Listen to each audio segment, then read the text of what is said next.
Halo semuanya, selamat datang ke podcast kami yang berjudul Menjadi Generasi Milenial yang Kreatif dan Inovatif di Era Kompetitif, di mana kita akan membahas tentang menjadi generasi milenial yang kreatif dan inovatif di era kompetitif. Duh, panjang amat judulnya. Kalian semua apa kabar di rumah masing-masing? Semoga kalian baik-baik saja ya. Jaga kesehatan kalian semua ya teman-teman. Dan jangan lupa pakai masker dimanapun kalian berada. Kita kok nggak berkenalan dulu sih? Nanti yang lain pada bingung. Betul banget, nanti yang mendengarkan sulit mengenali kita. Maaf. Aku lupa. Maaf banget ya. Oke, aku duluan ya. Kan aku yang ngertiin. Hehe. Halo semuanya, aku Bernadetta Ais dari kelas 11 Bahasa, nomor absen 4. Perkenalkan, nama aku Farel Nathaniel Santoso, biasa dipanggil Farel, kelas 11 IPS 3, nomor absen 11. Perkenalkan, nama aku Florentina Dewinda Resti Wulandari, kelas 11 IPS 3, absen 30. Perkenalkan, nama saya Gregorius Sabeda Beda Yehova dari 11 IPA 1, nomor absen 12. Oh ya, kita semua ini dari sekolah yang sungguh luar biasa ya, yaitu SMA Pangudi Luhur Santo Yosef Surakarta. Bagi yang ingin kenal kami lebih dalam, bisa lewat bawah deskripsi, di mana ada tag kami masing-masing. Oke, sudah selesai kan? Mari kita bahas ya dengan topik kami di masa ini. Generasi milenial atau Gen Y lahir pada antara tahun 1980 sampai 1994 dan saat ini berusia antara 26 sampai 40 tahun. Iya ya, berarti kita masih muda ini karena kita generasi Z. Kalau dari pengetahuan aku nih, Gen Y itu biasanya lebih produktif. Tapi aku nggak tahu alasannya sih. Oh, aku tahu itu. Jadi gini ya, dengan arus globalisasi yang semakin deras, mau tidak mau generasi milenial dituntut untuk lebih kreatif dan inovatif. Pemuda Indonesia dituntut untuk berinovasi dan berprestasi agar dapat bersaing di era globalisasi. Pemuda milenial harus mampu ambil bagian dan menjadi pembaharu dalam menghadapi revolusi industri 4.0. Dan puncak industri Indonesia yang diramalkan akan terjadi pada tahun 2030. Bila tidak, kecil kemungkinan untuk bisa bertahan di dunia yang serba kompetitif dan serba dinamis ini. Hal itu disampaikan Komang Milenial Bramasta, sosok milenial kreatif yang saat ini menekuni dunia broadcasting dengan membuat program-program kreatif. Di era kompetitif seperti sekarang ini, kita dituntut untuk kreatif. Kita tidak perlu memikirkan usaha yang rumit dan jelimet. Bisnis yang sederhana pun akan menjanjikan apabila kita telaten dan tahu peluangnya. Tak kalah penting kita harus konsisten dalam menciptakan peluang, kata milenial.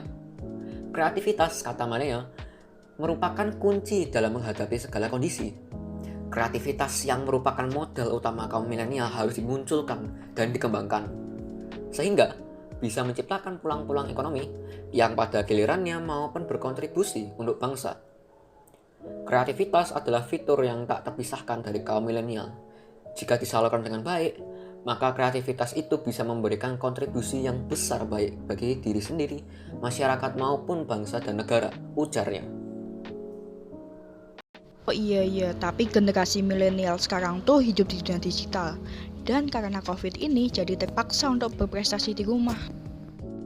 Iya, bener banget itu. Jadi alasannya tuh gini. Seperti yang kita ketahui, tahun lalu hingga tahun sekarang kita masih harus menghadapi situasi yang cukup sulit, yaitu pandemi COVID-19. Situasi ini telah mengubah sebagian hidup masyarakat di dunia menjadi sulit. Banyak orang yang selalu menyalahkan diri sendiri, alam, situasi, bahkan Tuhan sekalipun atas kesulitan yang menimpa hidupnya. Dari sini kita belajar bahwa menyalahkan diri sendiri ataupun orang lain tidak dapat menyelesaikan masalah. Maka dari itu kita harus selalu ingat bahwa itu semua hanya ujian yang harus kita hadapi.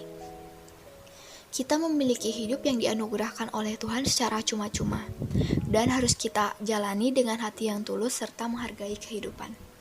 Cara menghargai kehidupan yang paling sederhana menurut aku adalah bersyukur. Terkadang, orang selalu merasa kurang bersyukur dan merasa kekurangan dengan apa yang dimiliki. Sikap ini bisa membuat kita merasa ingin mendapat sesuatu yang lebih, namun lupa untuk mensyukuri hal yang telah dimiliki. Nah, kali ini aku akan kasih tahu beberapa hal sederhana yang bisa kita lakukan agar lebih menghargai hidup. Yang pertama adalah tidak menjelekkan atau menyalahkan diri sendiri. Seseorang biasanya lebih mencari kekurangan pada dirinya. Tanpa kita sadari, itu telah melemahkan pikiran kita sendiri. Jadi, mulai sekarang, berfokuslah pada sifat-sifat positif yang kamu miliki. Yang kedua adalah menerima pujian. Jangan khawatir jika pujian bisa membuat kita menjadi sombong. Terima pujian dari orang lain dengan senang hati. Anggaplah pujian itu tulus diberikan seseorang untuk kita. Yang ketiga, jangan membandingkan. Berhenti membandingkan seseorang lebih baik daripada kamu. Berpikirlah kelebihan yang kamu miliki tidak dimiliki oleh orang lain. Yang keempat, melayani dengan cinta. Jika Anda sulit melihat kebaikan pada diri sendiri, pergilah keluar dan bertemu dengan orang banyak. Berbuat baik dengan memberi pertolongan kecil kepada orang yang membutuhkan. Yang kelima adalah belajar tulus. Lakukan segala sesuatu dengan tulus. Bila kamu seorang pekerja, maka bekerjalah dengan tulus. Bila kamu menjalin hubungan dengan seseorang, berilah kasih sayang yang tulus. Mungkin tidak banyak orang yang tahu bahwa kita menghargai hidup akan membawa efek positif. Hal ini juga dapat menjadi langkah untuk mengurangi stres, meningkatkan produktivitas, dan kualitas hubungan yang baik. Semua yang dikatakan si Floren itu penting loh ya guys. Harus ditangkap semua. Saya hanya mengingatkan ya karena ini sungguhlah penting bahwa kita baik Gen X, Y, dan Z harus mengikuti protokol kesehatan dan menjaga kesehatan masing-masing. Seperti yang dikatakan Floren tadi, pandemi ini bukan salah siapapun. Dan dengan menyalahkan orang lain maupun diri sendiri, tidak akan menyelesaikannya. Nah, makanya jadi pada era globalisasi serta berkembangnya teknologi baru seperti saat ini, semangat nasionalisme dan patriotisme tetap harus dijaga pada generasi milenial. Tujuannya tak lain agar generasi penerus ini paham akan perjuangan para pendiri bangsa dan menjaga keutuhan negara kita yang tercinta. Dari situasi pandemi COVID-19, generasi milenial dituntut untuk mengubah perilaku mereka, dan ini akan menjadi kunci optimisme untuk keluar dari krisis ini. Dengan tetap menerapkan protokol kesehatan atau menyesuaikan diri dengan yang dikenal sebagai new normal, generasi milenial telah mulai membentuk gaya hidup di rumah saja dan lebih banyak melakukan aktivitas di rumah, bahkan menggunakan kembali bahan-bahan tradisional untuk menjaga kesehatan. Menjaga kesehatan di masa pandemi ini sangatlah penting, karena dengan menjaga kesehatan kita dapat memperkuat sistem pertahanan tubuh kita. Sistem pertahanan tubuh adalah sistem pertahanan yang bekerja dalam mengenal, menghancurkan, dan menetralkan benda asing atau sel abnormal yang berpotensi merugikan bagi tubuh. Biasanya ketika ada benda asing yang masuk ke dalam tubuh dikenali, maka akan terjadi proses pertahanan diri. Mekanisme pertahanan tubuh manusia ada pertahanan tubuh bawaan atau non-spesifik dan pertahanan adaptif atau spesifik. Sistem pertahanan tubuh bekerja manakala mikroorganisme atau bakteri maupun virus terdeteksi masuk menyerang tubuh, maka kesatuan sel-sel dari sistem imun lantas membentuk semacam barricade untuk menghalangi serangan berbahaya. Pada proses tersebut, beberapa macam sel bekerja sama untuk mengenali antigen dan memberikan respon.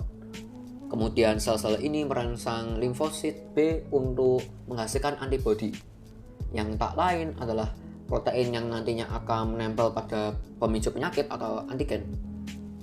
Selanjutnya, limfosit T akan menuju antigen yang telah ditunggangi oleh limfosit B, lalu menghancurkan antigen tersebut. Begitu antibodi telah diproduksi, antibodi akan berada dalam tubuh dalam beberapa waktu. Sehingga apabila bibit penyakit atau antigen kembali, antibodi sudah tersedia untuk melakukan perannya. Selain itu, antibodi juga berperan dalam menetralisir racun yang dibawa oleh mikroorganisme serta merangsang protein komplement untuk melawan virus dan bakteri. Bersama, semua sel-sel khusus dan bagian sistem imun menghasilkan perlindungan bagi tubuh terhadap penyakit. Proteksi inilah yang disebut imunitas. Sistem imun yang mengalami gangguan akan sulit untuk membunuh antigen seperti bakteri, virus, jamur, dan parasit.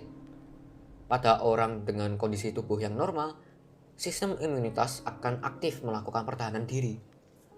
Namun, bila terjadi kelainan, orang tersebut akan dengan mudah terserang penyakit.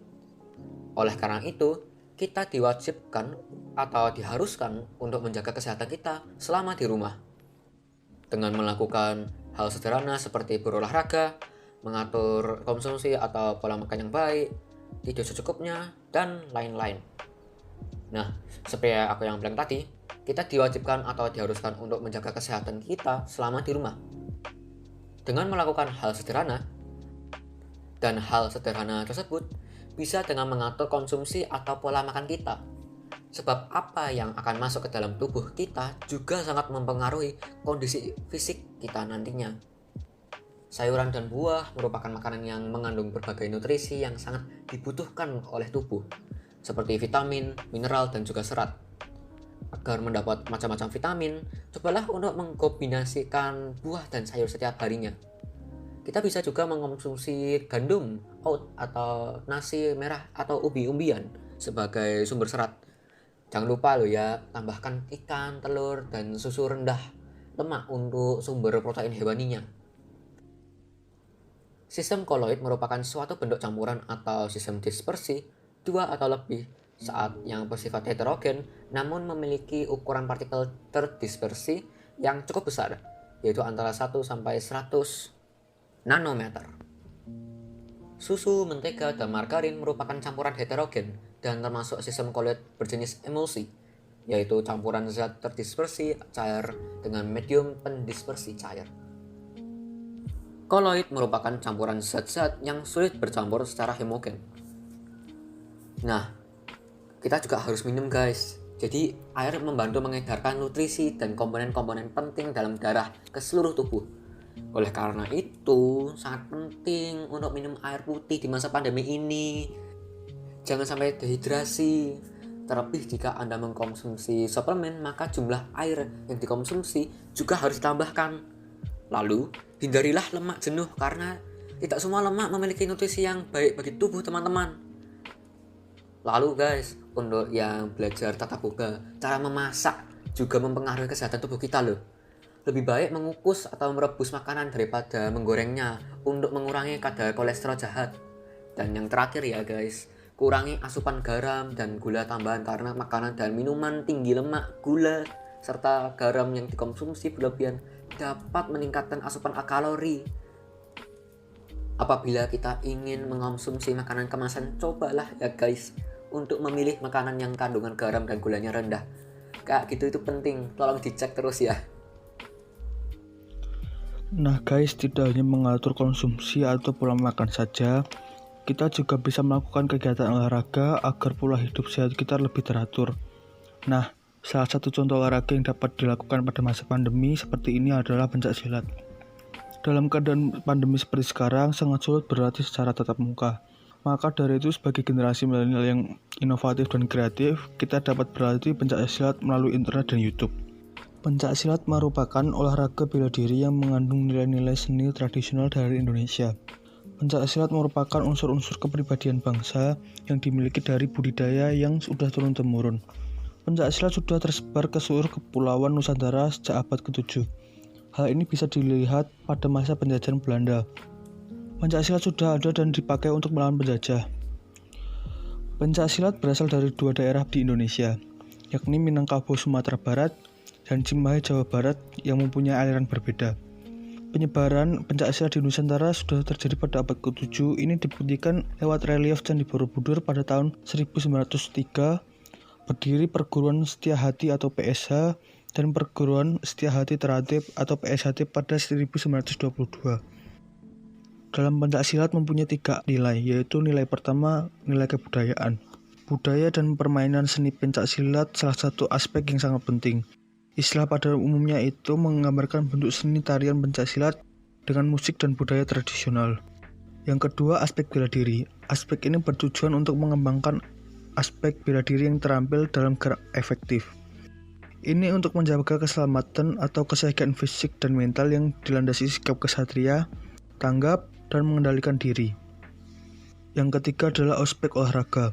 Pada aspek ini dalam pencaksilat sangat penting, karena pesilat mencoba menyesuaikan pikiran dengan olah tubuh. Aspek lain yang bisa dikembangkan ialah kompetisi. Artinya olahraga bisa dipertandingkan dalam bentuk perorangan atau regu. Dan yang terakhir untuk tujuan utama antara lain tujuan untuk mencapai kesehatan dan rekreasi dan prestasi. Nah, setelah berbincang-bincang mengenai pola makan sehat dan juga olahraga, kali ini aku akan sedikit memberikan informasi tentang keadaan Indonesia pada saat ini.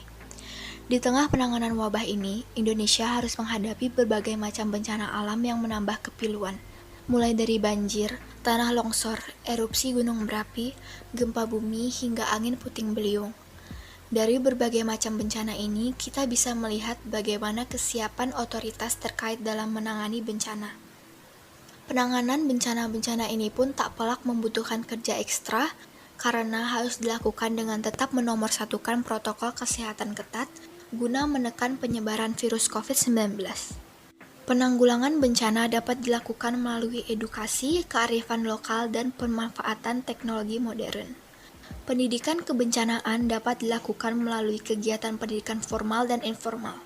Demikian pula, dengan bentuk kearifan lokal masyarakat Indonesia yang sangat kaya berupa nilai, norma, kepercayaan, dan aturan khusus, mampu berperan dalam penanggulangan bencana. Dalam kesiapsiagaan bencana, pemanfaatan teknologi modern dapat menyelamatkan nyawa dan membantu mencegah kerusakan lingkungan, seperti alat pendeteksi bencana alam. Nah, betul juga tuh isi Floren, karena sebagai generasi milenial, kita harus memaknai proklamasi dalam kehidupan kita. Salah satu makna yang bisa didapat dari peristiwa proklamasi kemerdekaan Indonesia ialah bebasnya bangsa Indonesia dari tangan penjajah. Walaupun setelah mengumandangkan proklamasi, masyarakat Indonesia masih harus terus berjuang untuk mempertahankan kemerdekaan. Pada saat sekarang, kita bisa memaknai dengan belajar giat sebagai bentuk apresiasi bagi pejuang yang telah memperjuangkan proklamasi, sehingga terciptanya sumber daya manusia yang baik untuk membangun bangsa, serta menerapkan isi piagam PBB dengan cara menjunjung rasa tinggi kemanusiaan, sehingga kita dapat membantu orang yang terkena musibah bencana dengan memberi makan, minum, dan tempat tinggal yang layak, serta mengembalikannya hak hidup mereka.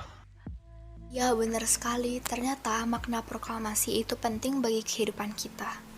Nah, di era pandemi ini pula, generasi milenial dituntut untuk mengasah kreativitasnya dalam membuat inovasi baru. Salah satu contohnya adalah pemanfaatan limbah. Generasi milenial dapat membuat produk menggunakan bahan dasar limbah, seperti pembuatan furnitur rumah dari limbah kayu. Furnitur rumah yang dapat dihasilkan antara lain adalah meja, kursi, rak tempat tisu, maupun pot bunga.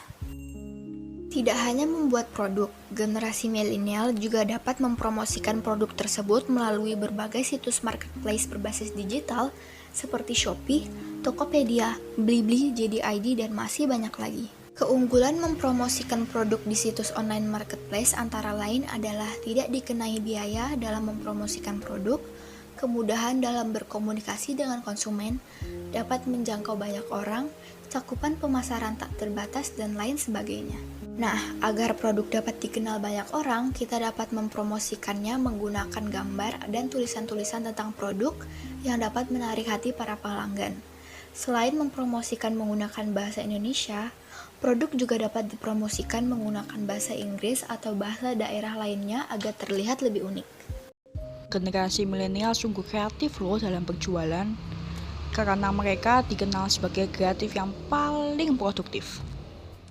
Nah, benar sekali, bahkan di rumah masih bisa produktif meskipun kegiatannya sedikit. Ya nggak sedikit sih, emang banyak sekali yang bisa kita lakukan di rumah loh. Kayak yang teman-teman tahu, pandemi seperti ini membuat aktivitas kita sedikit terhambat. Kita harus beradaptasi dengan kondisi sekarang ini yang mengharuskan kita untuk tetap tinggal di rumah. Nah, di tengah pandemi kayak gini, kita tetap bisa jadi kaum milenial yang kreatif dan inovatif loh. Jadi buat kalian sebelumnya terbiasa dengan banyak aktivitas dan sekarang bingung mau ngapain, nih aku kasih tipsnya. Yang pertama, cari hobi baru dan kembangkan hobimu sampai menjadi sebuah talenta. Nah, kebetulan banget nih, akhir-akhir ini aku lagi suka baca puisi.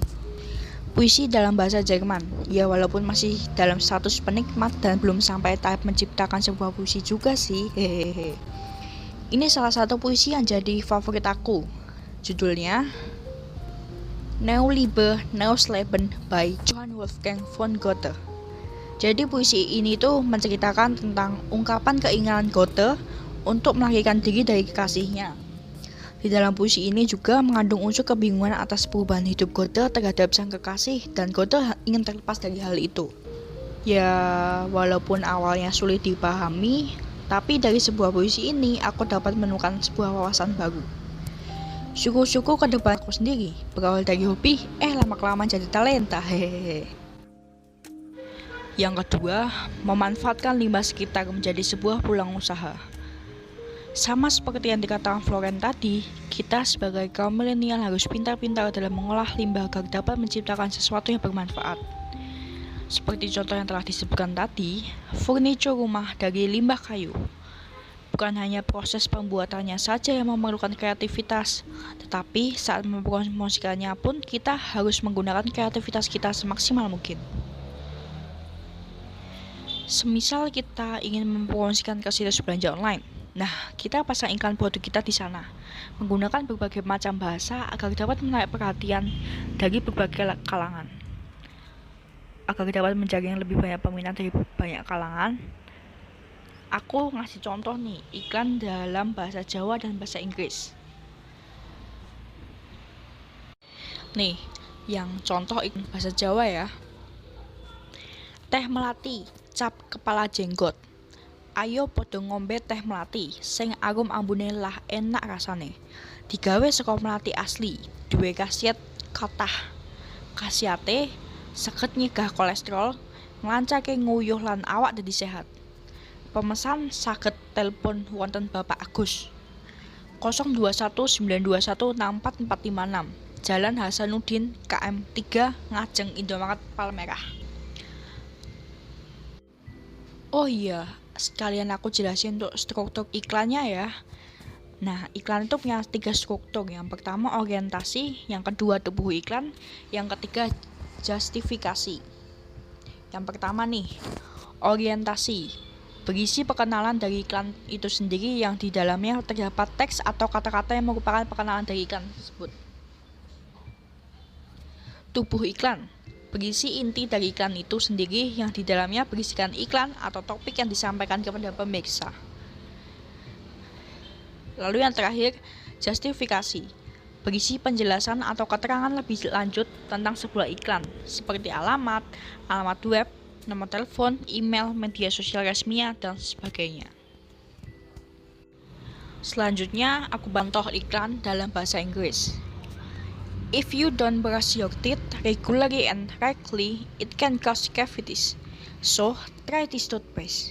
This is from Diniplek and also prevent cavities. This is only 1,300 rupiah. Quite cheap. Ketiga, buat kalian nih yang suka tentang budaya, kesenian, ataupun berbagai hal lainnya yang berbau tentang Indonesia, banyak-banyakin baca artikel tentang kultur Indonesia ya. Selain menambah wawasan, kita juga bisa menjadi kaum milenial yang membantu melestarikan dan mempromosikan nilai-nilai kultural dari Indonesia. Seperti artikel yang aku baca kemarin nih, judulnya Suku Baduy Bersinergi dengan Alam Menjaga Aturan Adat. Di dalam artikel ini diceritakan tentang kehidupan suku Baduy, mulai dari Baduy luar hingga Baduy dalam. Setelah baca artikel ini, aku menemukan beberapa nilai kehidupan yang sangat perlu untuk diwariskan dan dipertahankan. Yang pertama, kedisiplinan. Sifat disiplin dan patuh pada peraturan terlihat dari adat leluhur yang selalu dipegang teguh masyarakat Baduy. Walau sudah banyak teknologi dan barang-barang modern, orang Baduy tetap setia dan menaati peraturan adat. Yang kedua, gotong royong. Masyarakat Baduy dulu dikenal sebagai masyarakat nomaden atau sering berpindah-pindah. Jadi gotong royong sangat diperlukan dalam hal ini. Terakhir nih, sederhana dan hemat. Masyarakat Baduy, terutama Baduy dalam, memiliki tempat tinggal yang sama satu dengan yang lain. Mereka juga tidak menampakkan kekayaan dengan memakai perhiasan atau rumah yang mewah. Sama seperti tema podcast kita, Dalam mengembangkan nilai kultural positif pun, kita harus kreatif dan inovatif dalam mengembangkan nilai-nilai kultural positif ini.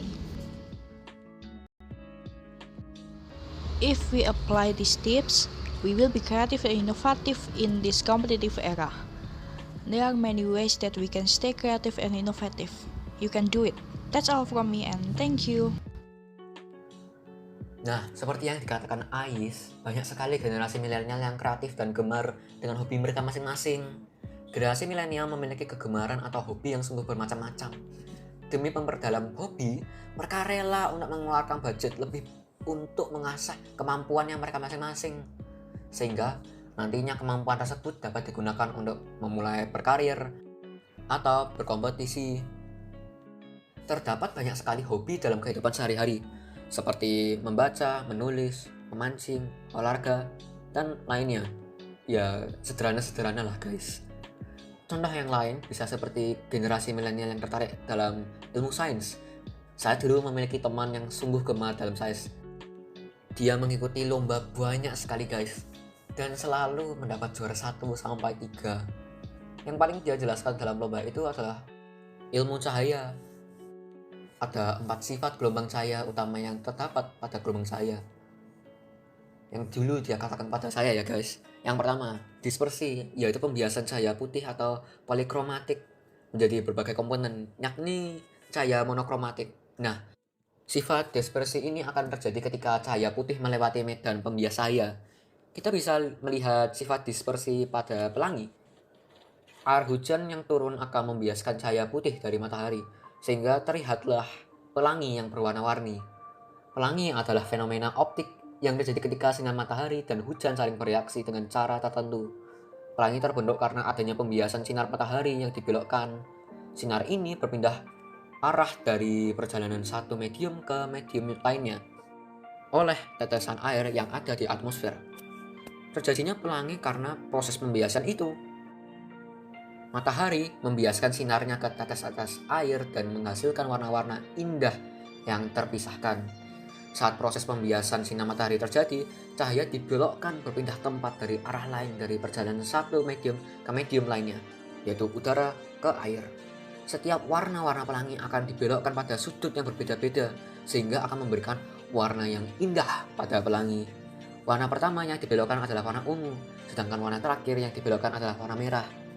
Yang kedua, interferensi cahaya, yaitu penjumlahan superposisi 2 gelombang cahaya atau lebih.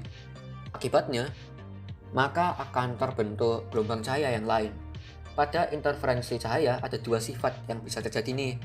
Interferensi bisa bersifat membangun dan saling menguatkan, atau justru saling melemahkan, bahkan merusak. Kedua sifat ini bisa terjadi tergantung dari panjang gelombang setiap warna. Kita bisa melihat sifat interferensi cahaya di pelangi pada lapisan tipis minyak yang ada di permukaan air. Yang ketiga, difraksi cahaya, yang diartikan sebagai kecenderungan gelombang cahaya saat melewati area yang sempit. Difraksi cahaya bisa terjadi karena setiap panjang gelombang punya fungsi sebagai sumber sekunder gelombang cahaya. Akibatnya, cahaya dari satu bagian celah bisa bergabung dengan cahaya dari bagian celah yang lain. Aku malah bahas teorinya teman saya deh. Ya, terdapat juga generasi yang menggemari musik, sampai mereka pun membuat musik sendiri atau membuat cover bersama teman-teman mereka, atau belajar memainkan berbagai macam alat musik baik tradisional ataupun modern. Lalu generasi yang suka berpergian baik traveling ke luar negeri, backpacking atau mendaki gunung, dan bahkan pergi berkemah. Di generasi milenial sungguh terdapat banyak sekali yang memiliki gemar dan hobi yang unik. Mereka sangatlah gemar sampai pun terdapatnya kompetisi yang sangatlah menantang dan membantu mereka berkembang. Terdapat juga generasi milenial yang mengabulkan impiannya mereka untuk bekerja sesuai kegemaran atau hobinya mereka. Wah, itu impian atau cita-cita yang sungguhlah luar biasa. Sepertinya generasi milenial ini sungguh cerdas dan gemar sekali ya. Bagus banget kayak gitu, karena dengan generasi yang produktif, bangsa Indonesia pun dapat maju. Untuk kalian yang generasi Y atau milenial, lanjutkan kegiatan yang membangun skill kalian ya. Kalau untuk generasi Z, ayo jangan kalah sama generasi milenial. Dan yang generasi X, terima kasih banyak untuk mendidik kami yang masih muda-muda ya. Makasih semuanya, dengan ini podcast kami tutup ya. Semoga podcast ini bisa menambah wawasan kita semua. Maafkan kami jika ada hal yang tidak berkenan dan sampai jumpa di lain waktu. Sampai Sampai jumpa jumpa. guys, jangan Terima kangen ya kasih. sama All kita. next time. Bye bye.